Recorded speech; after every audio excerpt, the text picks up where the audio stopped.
Bonjour à tous, moi c'est Justine, bienvenue sur Éducation Voyageuse. Aujourd'hui on va parler idées d'activités à faire en classe de français langue étrangère. Juste avant de commencer, si tu n'es pas encore abonné à ma chaîne, je t'invite à le faire. Tu peux aussi activer la cloche pour recevoir les notifications des vidéos que je publie et n'en rater aucune. Tu peux aussi me suivre sur Instagram et tu peux aussi consulter mon site internet.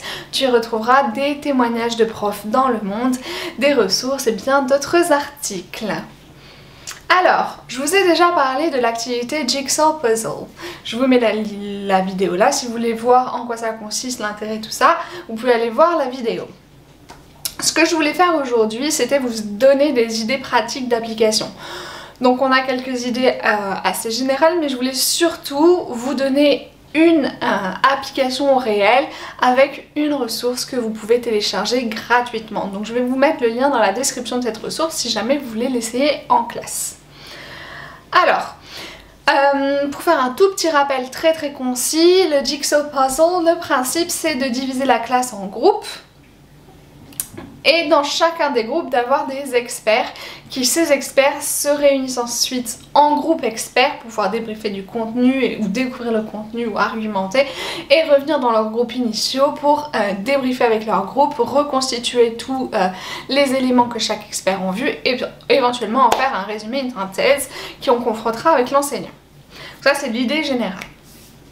Au niveau des idées d'application, il y en a plein parce que c'est assez varié. Vous pouvez l'utiliser par exemple pour faire un panorama, donc c'est le cas si vous voulez aborder les célébrations en France ou les pays de la francophonie. Voilà, vous pouvez donner du contenu à découvrir à chaque expert portant chacun sur un pays ou sur un événement et ils reviennent dans leur groupe. Et là, eh bien, ils ont comme tâche de faire un panorama de ces événements-là. Ça peut être aussi une histoire. Vous donnez des éléments d'une histoire à chacun des groupes experts. En groupes initiaux, ils doivent la reconstituer et vous en faire un résumé. Ça peut être ça par exemple. Ça peut être aussi sur des points de conjugaison ou de grammaire où vous donnez des bribes de règles en utilisant des démarches soit inductives soit déductives et ils retournent en groupe pour en faire la règle générale, on va dire. Donc ça c'est des idées que vous pouvez essayer d'exploiter. Ici je voulais voir un petit peu comment est-ce qu'on exploite un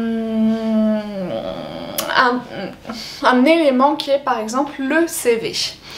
À la fois sur la forme et à la fois sur le contenu. Le CV, c'est assez classique d'en voir un, mais en général c'est vrai qu'on ne voit pas beaucoup de formes possibles ou de contenus différents, c'est des règles assez classiques. Et là je voudrais qu'on ait des étudiants actifs dans la découverte du CV, dans la découverte des formes possibles et des contenus possibles.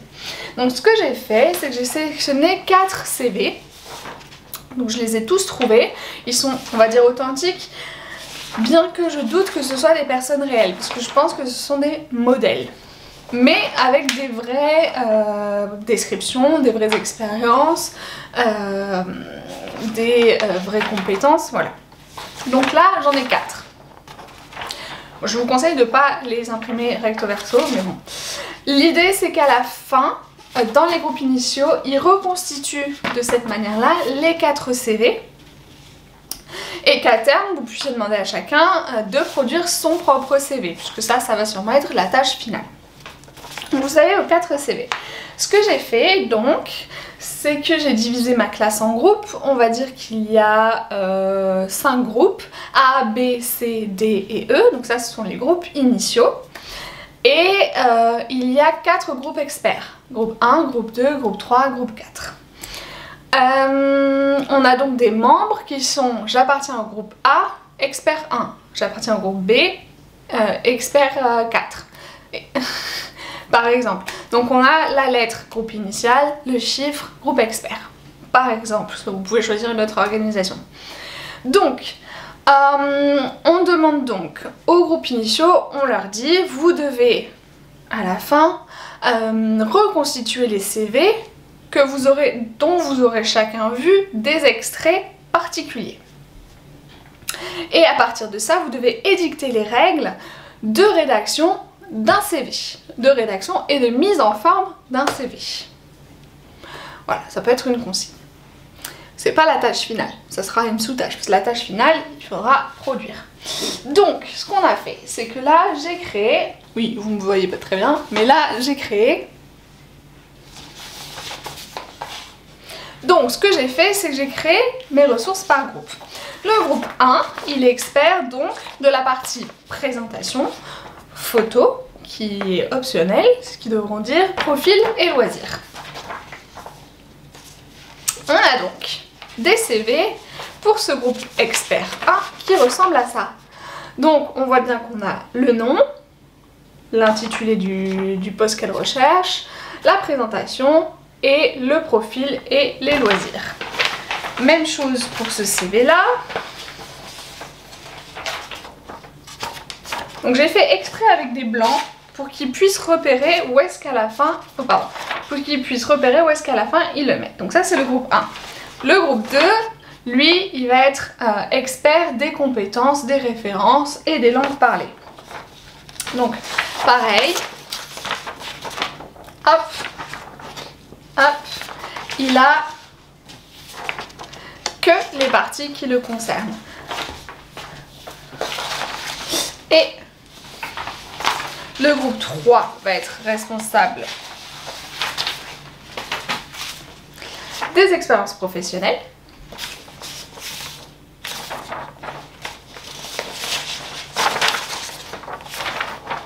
Et le groupe 4, vous faites la même avec la formation. Vous ne leur laissez que l'espace formation. Donc, le principe, c'est de se dire que chaque expert a donc qu'une partie et que déjà en groupe expert, vous devez leur poser des questions que vous trouverez dans le document que je vais vous partager sur le fond et sur la forme. Dans le sens où vous devez leur demander pour chaque partie quelle est la mise en place, la mise en forme possible, qu'est-ce que vous voyez dans les CV, à quoi ça ressemble, et quelles sont les formulations aussi possibles.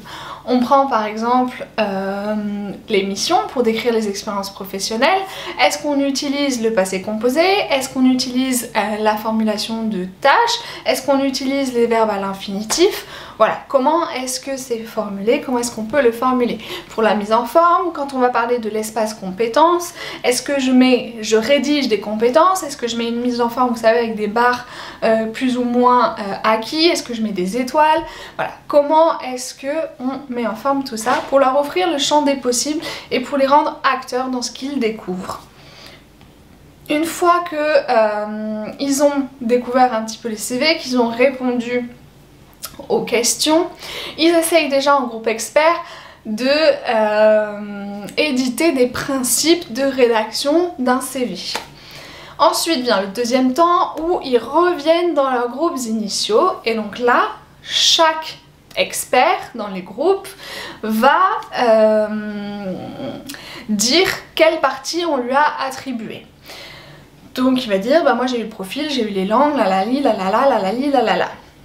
Ils devront ensuite remettre en forme, donc ça c'est la partie que j'ai pas imprimée, mais c'est la partie, vous verrez dans le document, où vous découpez les CV.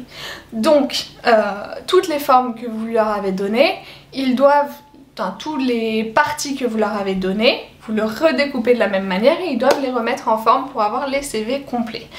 Ça pose souvent la question, cette étape est super importante, elle peut paraître très bête, mais ça pose souvent la question de est-ce que je mets les compétences en avant, est-ce que je mets les expériences en avant en bas, est-ce que je les mets sur le côté, est-ce que je mets les expériences pro ou la formation en amont, et ça pose des questions qui sont sous-jacentes à pourquoi est-ce que c'est mis à cet endroit-là, qui vont contribuer au fait qui vont contribuer à la façon dont ils vont éditer les règles finales pour la rédaction du CV. Donc il y a ensuite en dernier plan tout ce travail de ok, alors qu'est-ce que sont les règles pour quelles sont les règles de chaque partie, et ensuite quelles sont les règles pour la mise en forme générale du CV, et aussi l'harmonisation, puisqu'il faudra avoir une règle sur quelque chose de cohérent et d'harmonieux.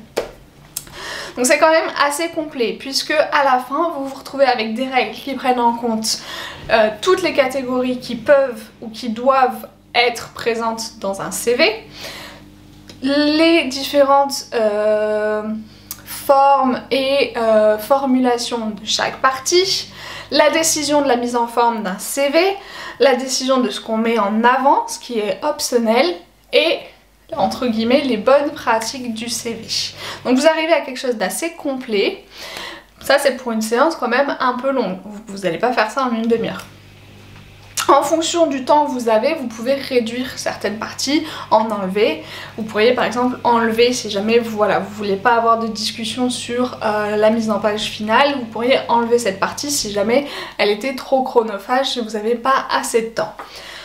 Donc voilà, c'est une idée que je voulais partager avec vous sur comment mettre en place vraiment de façon pratique, puisque je voulais vous faire une vidéo pratique avec une ressource à l'appui pour essayer de mettre ça en place dans vos cours. Donc je vous invite à télécharger le document, à l'essayer et faites-moi un retour en commentaire.